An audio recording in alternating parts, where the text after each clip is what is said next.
Davao is still very much a Duterte country at hindi ito maagaw ng kahit na sino. And so, mananatili rin yung kapangyarihan at yung popularidad at yung integridad ng mga Dutertes na maaari nilang dalhin sa 2028 elections.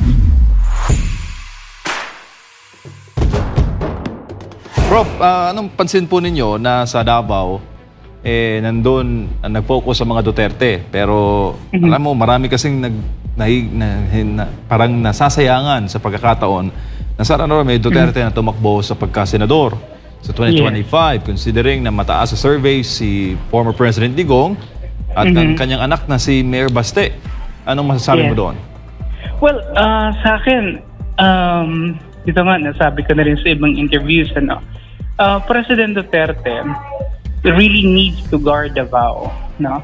If we consider Davao as the kingdom of the Dutertes and it's currently under attack, no?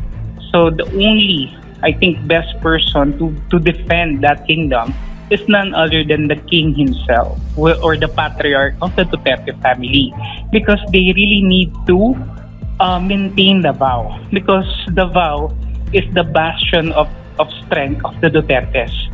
If the opposition will take hold of Davao, it will amplify the idea of a Duterte weakness, which may translate in a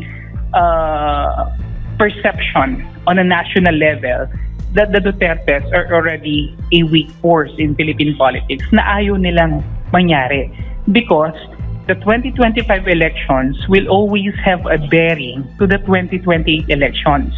Kapag natalo ang mga Dutertes dito sa Davao, maaari itong magkaroon ng malaking epekto doon sa 2028 presidential aspirations ni Inday Sara, ni VP Inday, no? So they I think are doing the logical thing of safeguarding Davao so that it will be maintained as a stronghold of the Dutertes, and it will give the impression on a national scale that Davao is still very much a Duterte country at hindi ito maagaw ng kahit na sino.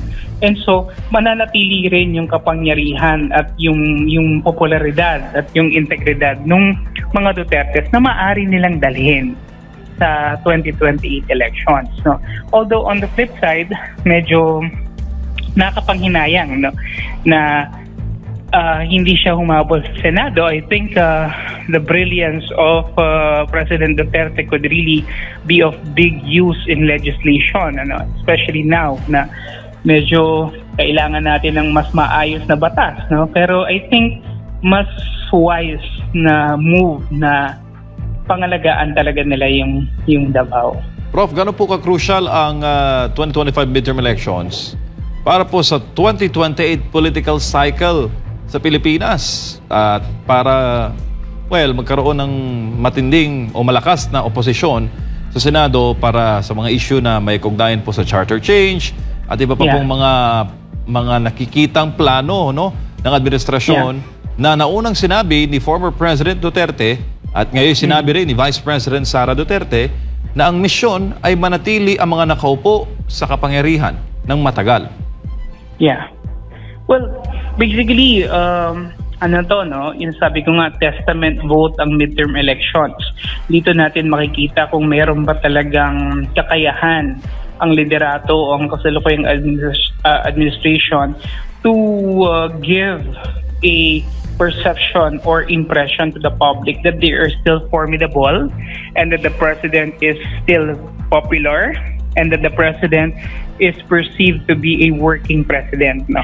Parang parang testament vote ang midterm election. Kaya kung maalala natin ng 2019 elections when President Digong was enjoying a very high net satisfaction and trust rating, lahat ng inendorso niya na kandidato during that time, they all won, right? And in the same manner, makikita natin ngayon kung ito pang mga i-endorso ni President BBM, if they will make it, at least or majority of them will make it, maaaring pagpapakita ito, no, na nandun pa rin yung tiwala ng taong bayan sa kanya.